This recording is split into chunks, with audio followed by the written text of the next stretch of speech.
Chris, what is our third main topic today? This one comes from Pooka. Hey, John. According to Deadline, Joker 2 is getting a release date of October 4th, 2024. I was not expecting that long of a wait after they announced the title a few months ago. Do you think this long of a wait could be too long and the hype might not be as big since we will have to wait another 2 years? Thank you and love your channel. Yeah, so they have officially announced a release date for Joker 2. I always mispronounce it. Folie à deux.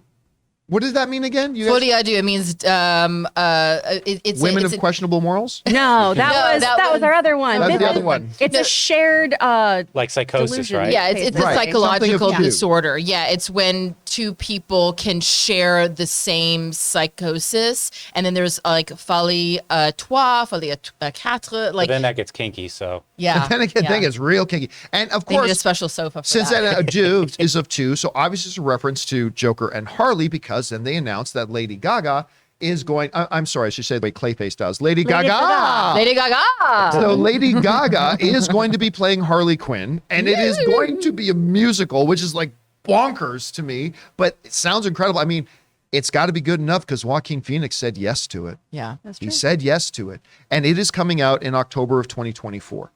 All right. Is that like way too far off? Well, here's the funny thing. By the time it comes out, it will have been on the same weekend, the 5-year anniversary of the release of the first Joker, by the time it comes out. But really, when you think about it, them just coming, like they had a title for it and whatever, the movie's 2 years away, just a little over 2 years away. That's not a terribly long time for getting all the pre-production done, shooting the film, post-production, then doing your big marketing campaign. It can be done in a shorter window, but 2 years is really not all that big of a stretch at all.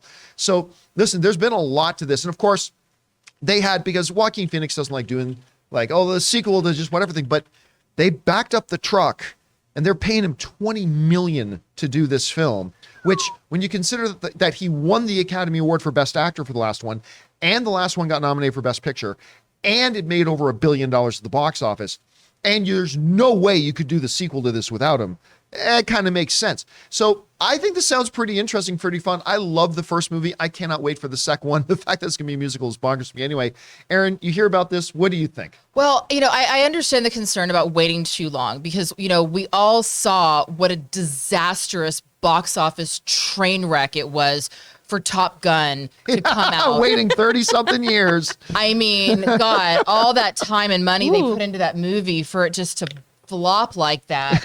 You really got to work on that timing. No, this does not seem like a far-fetched timeline at all, because you're absolutely right. It's not like they're saying this is when they're going to start shooting or even when they're going to complete filming on this. And what I am just imagining, I'm basing this off zero information at all except for my own hallucinations.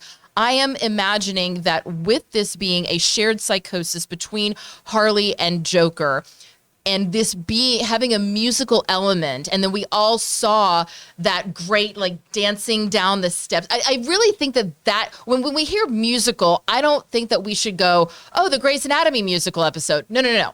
I think we should go back to Joker dancing down the steps and how that became sort of this moment that epitomized the movie. By the way, did you ever see the YouTube video where somebody took the Cialis commercial audio and just put it over that thing? It's one of the funniest things on YouTube. Look it up, Joker Cialis commercial. You'll die laughing all day. So I will do that as soon as the John Campea show is finished.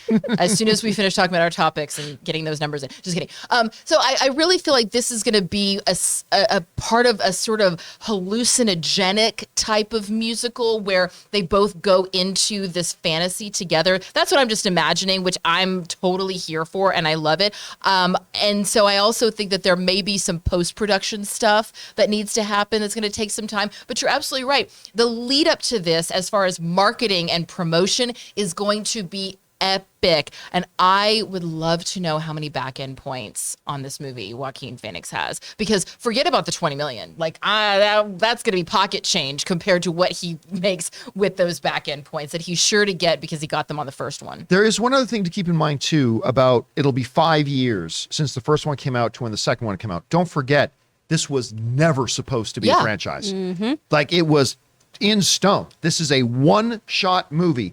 And Best Picture nomination, Best Lead Actor win, $1 billion at the box office. That obviously started a thing, but it probably took them a while. $1 billion at the box office when not a lot of movies were making $1 billion during like no, that was pre-COVID. Sorry, It was pre-COVID, but also Cookie people. ding dong. Sorry, But also people saying, I remember when they announced this movie, they was like, it's going to flop. You can't do a Batman movie without Batman. Joker movie, it's going to flop. Nobody's going to want to see it. Made over $1 billion, but also it probably took a couple of years to get all the pieces in place to get everybody to agree, because this project was supposed to be one and done. And so that's probably part of the reason why. So I think it'll be fine. Anyway, Chris, you hear about all this. What do you think? I feel like this is the appropriate amount of time that it takes to make a movie. Right? Especially if you're dealing with mental health. If you were talking about shared psychosis, you want to do that well. You don't want it to be gimmicky. The last film was a prestige film, and frankly, I feel like they didn't delve into some of the mental health things where it'd be like, we're not going to say what's going on because that's interesting. You can do some research here, especially if you're giving this a name, right? That's an actual clinical diagnosable thing. So I think there's that. Also, if it is a full-fledged musical, if that is the route, unless you're doing Les Mis, I mean, that's an ADR nightmare. Everyone has to go back over and dub themselves singing. So this is something that is going to take a lot of work, not only in the initial production, but the pre-production work as well. And even though that last one was done on a more, in terms of superhero genre stuff, a more shoestringy kind of budget, right? This, we're up in the ante. We've got a higher budget. We're expecting more. There's probably going to be a lot more, dreamy sequences like you were talking about too. So this is going to take a little more effort. Makes sense to me. All right, guys, question is for you. We have a release date now, October 2024 for Joker, blah, blah, blah, duh. What do you guys think about this? Do you think that's too long of a wait? Are you surprised it's getting done as fast as it is? Whatever you guys think, jump down to the comment section below and leave your thoughts there. We want to take a moment and thank the sponsor of today's video, Storyblocks. Guys, I have been an enthusiastic fan and user of Storyblocks for years. I go to them whenever I'm in need of content creation assets like royalty-free music, video clips, or templates for my creative projects, ranging anywhere from little editorial videos to my very own full-feature documentary. Storyblocks helps you bring your stories, videos, and projects to life without sacrifices due to time, budget, or access to resources. They have over 1 million different story assets ranging from stock videos, audio and music, an in-browser video editor, and they feature pre-designed templates, animations, and outros. Storyblocks uses an affordable subscription model, and their unlimited access plans offers, unlimited video and audio downloads rather than a costly pay-per-clip model. With Storyblocks, you'll be able to create more content and, more importantly, better content, all while using a subscription plan that fits your budget, utilizing unlimited downloads of demand-driven and diverse content. So if you're interested in upping your content creation game, head over to www.storyblocks.com/Campea and get started today. That's www.storyblocks.com/Campea.